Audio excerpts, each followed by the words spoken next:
Hello students, आप पढ़ रहे थे 11th class sequence series AP GP जो लगभग पूरा कंप्लीट है। आज उसकी लास्ट क्लास है, आज उसको फिनिश कर देते हैं, कल से पढ़ेंगे नया चैप्टर। तो आज करते हैं एपीजीपी लास्ट क्लास। पढ़िए, मैंने आपको मिसलेनियस जो है उसमें क्वेश्चन 26 तक बताया था और 27 सेम क्वेश्चन है, तो वहां तक तो क्वेश्चन ही खत्म हो गई। 3 क्वेश्चन मैंने आपको ट्राई करने के लिए बोला था, एक 29, एक 30 और एक 31। तो मुझसे किसी ने डाउट पूछा नहीं, तो मैं जहां तक समझता हूँ सबने कर लिए होंगे। और अगर मैं मान लो किसी ने नहीं किया है तो आप मुझसे आज पूछ लेना, मैं कल वाली क्लास स्टार्ट करने से पहले बता दूंगा। अभी मैं बता रहा हूं आपको क्वेश्चन नंबर 32 और बचे हुए 4 एग्जाम्पल। तो सबसे पहले बात करते हैं क्वेश्चन नंबर 32। लेकिन 32 क्वेश्चन स्टार्ट करने से पहले मैं आपसे, क्वेश्चन पढ़ो ही मत ना, पहले सुनो मेरी बात। अगर मैंने जो बोल रहा हूं वो समझ में आ गया तो क्वेश्चन तो फर्जी अपने आप समझ में आ जाएगा। तो सवाल क्या है, मेरी बात ढंग से सुनना।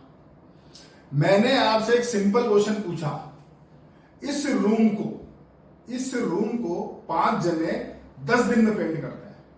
इस रूम को 5 जने 10 दिन में पेंट करते हैं, ठीक है, दोबारा बोल दिया। तो एक आदमी इस रूम को कितने दिन में पेंट करेगा? समझ में आ गया क्वेश्चन?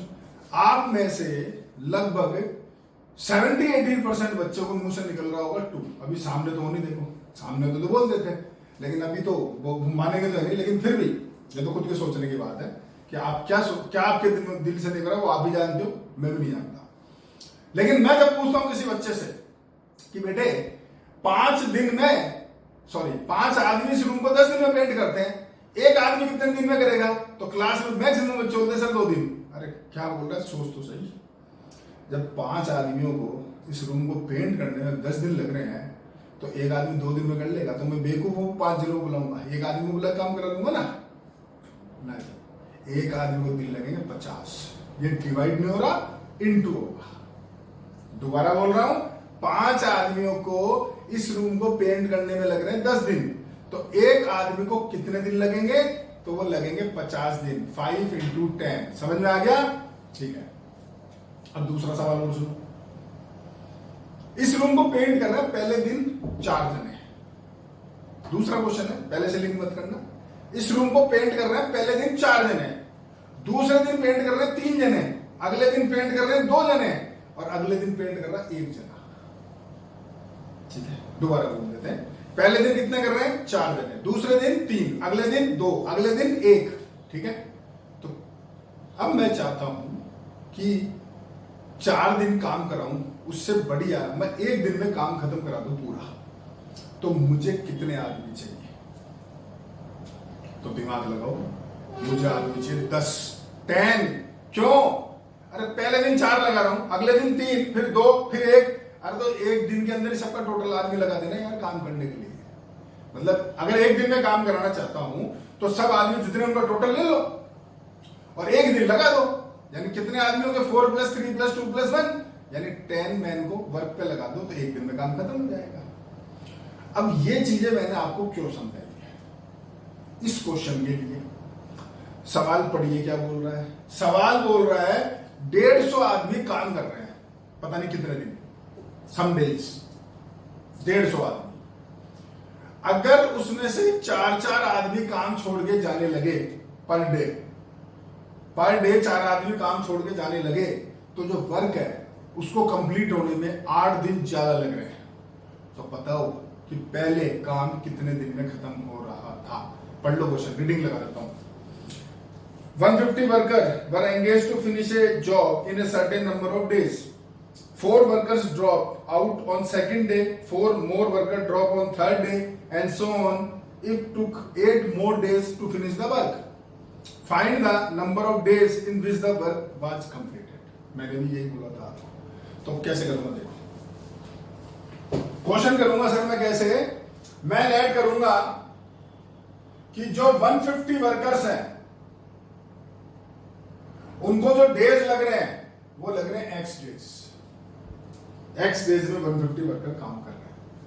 मैं चाहता हूं 1 दिन में काम खत्म हो। 1 दिन में तो मुझे कितने आदमी चाहिए? तो मुझे चाहिए 150 × X। अभी समझा दिया था आपको, याद कर लो। 5 आदमी को 10 दिन चाहिए तो 1 आदमी को 50 दिन चाहिए, इंटू करा था। वही सेम लॉजिक है, मुझे एक दिन में काम कंप्लीट करना है तो मुझे चाहिए 150x वर्कर। बोलो समझ में आ गई क्या बात? अब आता हूं इसकी जो सेकंड कंडीशन है, पहले दिन 150 आदमी, फिर 4 छोड़ के जा रहे हैं। तो सुनो, पहले दिन मेरे पास वर्कर है 150, फिर 146, फिर 142 and dot dot so on. तो अब मेरा काम कितने दिन में खत्म हो रहा है? 8 दिन ज्यादा, यानी x प्लस 8 डेज। तो यहां क्या लिखोगे आप? x plus 8 days. सोचो, ये समझ गए क्या बोलूं? अब मैं चाहता हूं कि मैं इतने इतने आदमी पर डे बुला रहा हूं, पहले दिन 150, फिर 146, फिर 142। मैं चाहता हूं कि एक दिन में काम खत्म हो। तो सोचो मुझे क्या चाहिए? इन सब का टोटल ही तो चाहिए ना। यही तो सिखाया था मैंने भी आपको 2 मिनट पहले। तो मैं चाहता हूं कि एक दिन में काम वर्क कंप्लीट हो, तो मुझे वर्कर्स कितने चाहिए? 150 plus 146 plus 142 dot dot dot dot dot dot x plus 8 terms होगी। सोचो जरा, ठीक है। अब इसका ये देखो, एपी है, ए पता है, डी पता है, नंबर ऑफ टर्म्स मालूम है, तो आप लगा दो सम का फार्मूला। तो क्या है? सोचो, यह आएगा ए आपका 150, बी आपका -4 और एन की वैल्यू x प्लस 8। लगाओ सम का formula, x plus 8 upon 2 into 150 plus x plus 8 -1 और d -4। अब ये जो आया है वो क्या आया है कि मुझे एक दिन में कितने आदमी चाहिए, और मुझे मालूम है मुझे एक दिन में कितने आदमी चाहिए? 150x, यानी ये वैल्यू किसके इक्वल हो गई? 150x। लो जी, करो सॉल्व और x निकाल लो। ये था आपका सवाल। समझे कितना अच्छा क्वेश्चन है? और ये क्वेश्चन आपका 10th में भी था, 8 दिसंबर एनसीईआरटी में भी था। तो ये तो हो गए सर क्वेश्चन आपके खत्म। अब आते हैं एक्सरसाइज पे, वो भी आपको दिखाते हैं कितने अच्छे अच्छे सवाल हैं। सबसे पहले पढ़ेंगे, पहले कौन सा होता है, इस जगह के हिसाब से कर रहा हूं। देखो पहले 22 क्वेश्चन नंबर 22 देखो, आपको बोल रखा है कि एबीसी जीपी में है। क्वेश्चन नंबर 22 आपको बोल रखा है एबीसी जीपी के अंदर है, आर इन जीपी। तो 3 नंबर जीपी में होते हैं तो आप लिखते हो बी स्क्वायर बराबर ए सी, ठीक है। आगे बोल रखा है आपको 1 की ए की पावर 1/x बराबर बी की पावर 1/y बराबर सी की पावर 1/z। ये आपको दे रखा है और प्रूव करना है कि x y z एपी में है। ये सवाल है सिंपल सा, आपको प्रूव करना है x y z r in an A P. देखो जी सॉल्यूशन, जब ये तीनों इक्वल हैं तो इसको बराबर लेट करो कुछ भी के, a की पावर 1/x बराबर b की पावर 1/y बराबर c की पावर 1/z। तो इक्वल टू कुछ भी मान लो, मैंने k मान रहा हूं, आपकी इच्छा हो तो p मान लेना, जो मर्जी मान लेना, जो वेरिएबल है उसके अलावा, मतलब a b c मत लेना और x y z मत मानना, बाकी जो भी अल्फाबेट मानना है मान लेना। तो मैंने लेट करा इसको k के इक्वल, ठीक है। इधर आओ, देखो सर, पहले वो इसके इक्वल लो, a की पावर 1/x आपका k, तो a बराबर क्या लिखोगे? अब ये आप जानते हो, क्लास होती है तो बच्चे जवाब भी देते हैं। आपको मालूम है जब कभी पावर LHS से RHS में जाती है वो होती है रेसिप्रोकल, ये अपन डिस्कशन कर चुके हैं, ठीक है। तो जब 1/x इधर से इधर आएगा तो ये होगा रेसिप्रोकल, यानी इसको लिखोगे k की पावर x। बताओ समझ गए क्या? सेम आप देखो, जब इसको इसके इक्वल लोगे तो b बराबर होगा k की पावर y, ऐसे जब थर्ड लोगे तो c बराबर होगा k की पावर z। ये जो एबीसी की वैल्यू आई है वो डालो इस जगह पे। देखो इस जगह वैल्यू डाल रहा हूं, तो b की जगह k की पावर क्या है y, और बाहर क्या लिखा हुआ है स्क्वायर।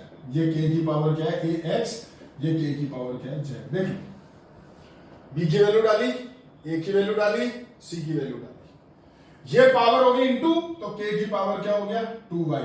ये बेस इक्वल है, पावर ऐड होगी x प्लस z, और जब बेस इक्वल है पावर इक्वल करो, 2y बराबर क्या लिखोगे x प्लस z, देयरफॉर क्या लिखोगे x y z r in an A P. जानते ही तो। तो ये था आपका क्वेश्चन नंबर 22, सॉरी एग्जांपल 22। अब मैं एग्जांपल आपको बता रहा हूं 23, वेरी इंपॉर्टेंट क्वेश्चन, बहुत शानदार क्वेश्चन है। देखो एग्जाम्पल नंबर 23 है जी आपके पास A square plus B square plus C square into P square minus B square plus C square plus D square into आपको दे रखा है पी। और अगला जो होगा, एक सेकंड, बीच वाला गलत लिख दिया, लास्ट कट रहा है, ये दोनों।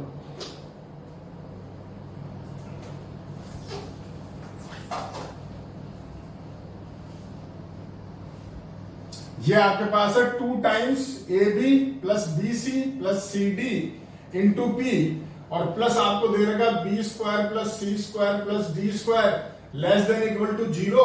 ये आपको एक इन इक्वेशन दे रखी है। इन इक्वेशन तो समझते हो ना, जब यहां पर इक्वल टू के साथ लेस देन या ग्रेटर देन आता है उसको इन इक्वेशन बोलते हैं। मैंने पहला चैप्टर पढ़ाया था आपको ये, पर आपने कुछ बच्चे बाद में ज्वाइन करे, इसलिए बोल रहा हूं कि जब कभी इक्वल टू के साथ लेस देन या ग्रेटर देन का साइन आता है तो उसको इन इक्वेशंस बोला जाता है। ठीक है, खैर वो छोड़ो, इससे कोई मतलब नहीं है। आप ये समझो कि आपको एक कंडीशन दे रखी है और प्रूव करना है आपको एबीसीडी किसमें है, जीपी में। Prove that A B C D are in GP. अब मैं करूंगा कैसे, वो आप इधर बोर्ड पे देखो। बहुत अच्छा क्वेश्चन है। आज अगर इसको नहीं बताया जाएगा तो आप सोचते रहो, एग्जाम्पल नहीं दे रहे तो दिमाग नहीं लगाओ, क्योंकि सवाल में देखो एबीसीडी जीपी प्रूव करना है, कंडीशन सिर्फ एक है और साथ में या तो पी और दे दिया, जिसका पी का नीचे प्रूव में कहीं जिक्र भी नहीं है। तो बच्चा सोचता है यार क्वेश्चन में तो पी है, नीचे तो ही नहीं हटाऊं कैसे। देखो इस क्वेश्चन की कलाकारी क्या है। इसकी जो फर्स्ट टर्म है वो लिखो ए स्क्वायर पी स्क्वायर, इसकी फर्स्ट टर्म लिखो -2ab और उसकी फर्स्ट टर्म लिखो यानी बी स्क्वायर। इसको ब्रैकेट में डालो। समझे क्या बोला मैंने, दोबारा समझा देता हूं। इसकी फर्स्ट टर्म, इस वाले की फर्स्ट टर्म और उसकी फर्स्ट टर्म। अब ऐसे ही क्या लूंगा, सेकंड टर्म, और ऐसे ही क्या लूंगा, थर्ड टर्म। तो देखो सेकंड टर्म आएगी B square P square -2bcp और प्लस सी स्क्वायर, और थर्ड टर्म आएगी C square P square -2cdp और plus D square less than equal to 0। बताओ ये समझ गए भाई, तीनों की फर्स्ट टर्म और तीनों की सेकंड टर्म और तीनों की थर्ड टर्म। ढंग से देखो, ये जो पहला पार्ट है ये है होल स्क्वायर। होल स्क्वायर बन रहा है, ए माइनस बी का होल स्क्वायर का फार्मूला लग रहा है। तो देखो ये भाई साहब क्या बने, ये बने ए बी माइनस पी का होल स्क्वायर, वो बने बीपी माइनस सी का होल स्क्वायर, और ये बना सीपी माइनस डी का whole square less than equal to 0। अब आप यहां लिखोगे लैंग्वेज में, मैं नहीं लिख रहा हूं, बस समझा रहा हूं। ये 3 स्क्वायर का सम, 3 स्क्वायर का सम यहां लिख रहा है लेस देन इक्वल टू 0। तो भाई आप दिमाग लगाओ, कॉमन सम में है, कभी भी किसी स्क्वायर के जो सम होते हैं वो लेस देन 0 तो आ ही नहीं सकते। पॉसिबल है क्या? किसी भी नंबर के स्क्वायर कर रहे हो यार और उनको सम करके लेस देन 0 बोल सकते हो क्या? इम्पॉसिबल। तो ये लैंग्वेज आपको लिखनी है, the sum of 3 squares can not be less than 0। नहीं हो सकता। तो इसका मतलब यहां से लेस देन साइन हटा दो, तो क्या बचा? ये लाइन आप लिखोगे, ये बचा ए बी माइनस बी का whole square, BP minus C का whole square, CP minus D का होल स्क्वायर इक्वल टू 0। बोलो अब सोचो, 3 स्क्वायर का सम बराबर 0 है, क्या मतलब है इसका? अगर मैं आपसे बोलूं कि यार X square plus Y square बराबर 0 है, तो मेरे भाई वो दोनों 0 ही तो होंगे। और कुछ कंडीशन ला सकते हो क्या? कर सकते हो? अरे किन स्क्वायर के सम 0 है तो वो तीनों 0 होंगे, इसके अलावा कुछ हो ही नहीं सकता है यार। तो ये चीज आप यहां लिखोगे, sum of 3 square equal to 0, therefore that all 3 numbers is equal to 0। तो यहां क्या है देखो, यहां आप लिखोगे AP माइनस बी बराबर 0, BP माइनस सी बराबर 0 और CP माइनस डी बराबर 0। तो ये हो गया AP बराबर B, तो P बराबर हो गया B बाई A। ऐसे यहां देखो P बराबर आएगा C बाई B, P बराबर आएगा D बाई C। तीनों P है, तीनों इक्वेट कर दो, तो B अपॉन A बराबर C अपॉन B बराबर D upon C। Therefore A B C D are in GP, hence proved. तो ये था आपका क्वेश्चन, कौन सा जी, 23 एग्जाम्पल। अब 2 एग्जाम्पल और बचते हैं और दोनों शानदार एग्जाम्पल है दोनों। अभी करता हूं, देखो पहले आप स्क्रीनशॉट।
हाँ जी, तो मैं बता रहा था आपको एग्जाम्पल्स।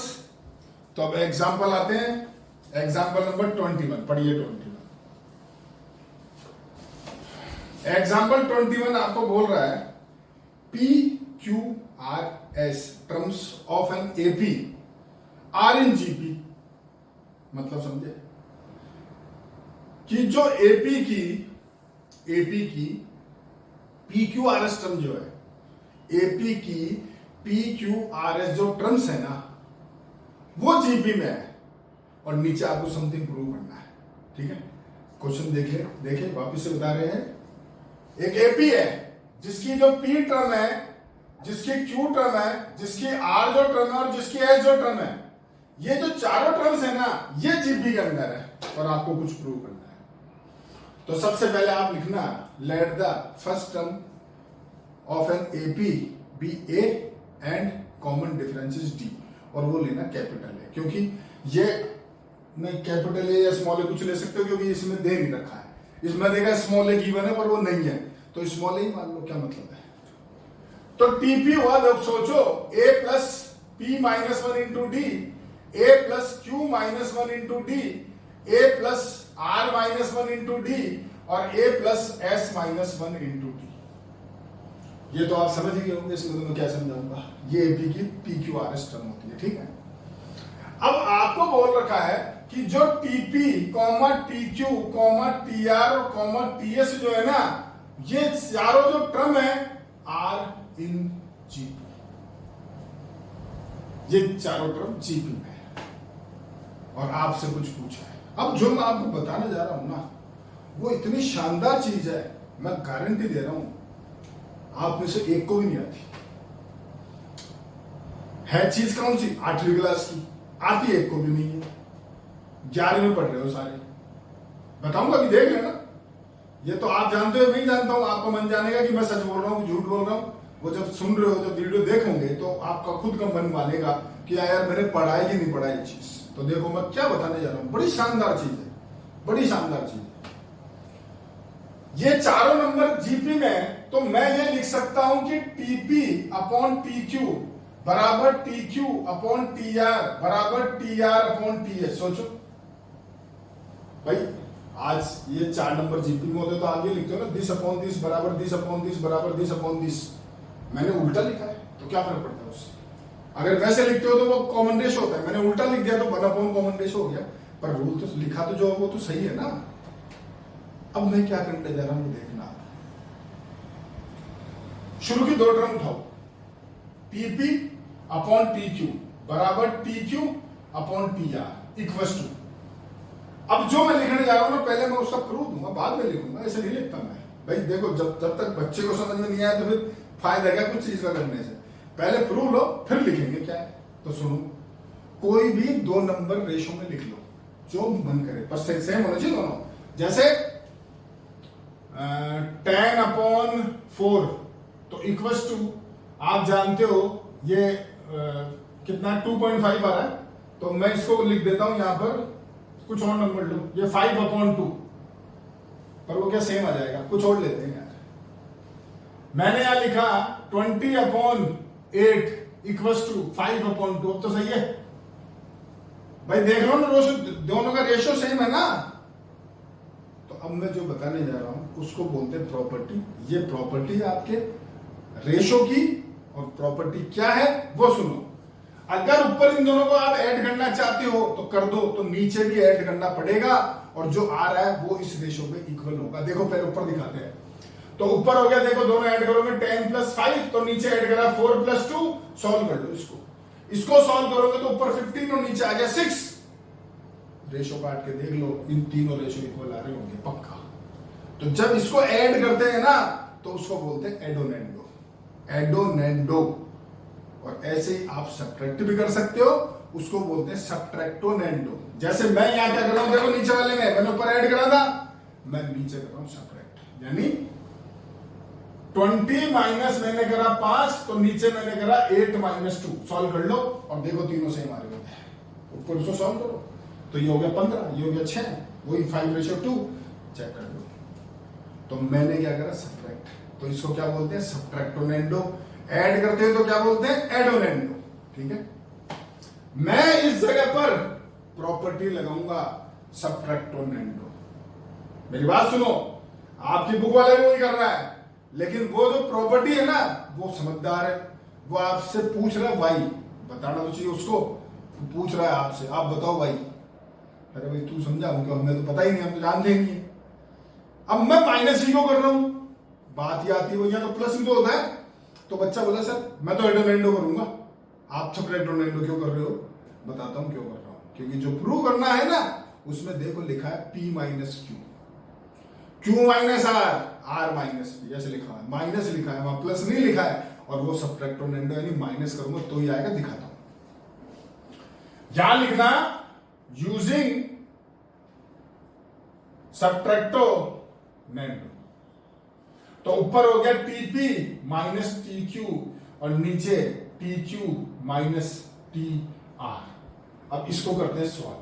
देखो ये रहा, मैं इसको पूरा नहीं लिखूंगा, आप लिखना, ये रहा TP, ये रहा TQ, इसमें से इसको माइनस करना है, इसमें से इसको माइनस करना है, ए से कट गया, बोलो इसमें से माइनस करोगे तो D कॉमन आ गया, तो ब्रैकेट में दिस माइनस दिस हो गया, तो -1 से 1 कट गया, तो ये आपके पास बचता है देखो P - Q × D। सोच लो आराम से। ऐसे ही TP - TR जब मैं करूंगा, एक सेकंड मैंने गलत लिख दिया, ये TQ है क्योंकि इसमें से इसको करूंगा तो ये Q है, सॉरी, ठीक है। जब मैं TQ - TR करूंगा तो सेम यही रूल फॉलो होगा, और यहां आएगा Q - R × D। सोच लो, और D से D कट गया, ठीक है, समझ गए। यही स्टेप इसका इंपॉर्टेंट था। मैंने पहले लिए शुरू के 2, अब मैं लूंगा लास्ट के 2, वो लोगे आप। लास्ट के 2 जब लूंगा, इधर लिखूंगा, वापस सब्ट्रैक्टोनेंडो लगाऊंगा, तो ऐसे ही प्रॉपर्टी लगेगी, तो ऐसे ही तो रिजल्ट आएगा। समझ गए क्या, बोलो चलो दिखा देता हूं, देखो TQ/TR बराबर TR/TS, सेम प्रॉपर्टी इधर लगाई, तो ये हो गया देखो TQ - TR/TR - TS, तो ऐसे ही सॉल्व करो तो ये आएगा Q - R × D, R - S × D, D से D कट गया, बोलो समझ गए क्या। ढंग से देखो, ये वैल्यू किसके इक्वल है TQ/TR, ये वैल्यू किसके इक्वल है TQ/TR, तो इसका मतलब ये दोनों भी क्या होंगे इक्वल, यानी आप लिखोगे P - Q बराबर Q - R/R - S, therefore P - Q, Q - R, R - S are in GP, hence proved। ये था आपका 21st एग्जाम्पल। कितना शानदार क्वेश्चन है, आप खुद देख सकते हो, प्रॉपर्टी जो लगाई है उसको समझ सकते हो, ठीक है जी। तो ये पूरा कंप्लीट हो जाता है। आपके पास क्या बचा जी, एक सवाल, लास्ट क्वेश्चन, तो उसको भी खत्म आज ही कर देते हैं ताकि चैप्टर खत्म हो। हाँ, एक 24 क्वेश्चन बचा है, और लेकिन आपको मैंने कुछ क्वेश्चंस भी दिए हैं 29, 30, 31। चलो ये भी कल कर लेंगे, इस क्वेश्चन को रहने दो, कल बताएंगे और कल अगला चैप्टर स्टार्ट कर देंगे। पहले आप ये सारे क्वेश्चन है अपने आप दोबारा करना। एक क्वेश्चन छोड़ा आपके लिए, कल स्टार्टिंग में कर दूंगा और फिर मैं चालू कर दूंगा अगला चैप्टर। और कोई डाउट हो तो प्लीज बता देना, ताकि कल उसको भी खत्म कर दे, ताकि चैप्टर पूरा खत्म हो, फिनिश हो। ठीक है जी, इनको जरूर क्वेश्चंस को दोबारा से करना, ऐसा नहीं सबने कर दिया हो गया काम, आप खुद करना। Okay, thank you.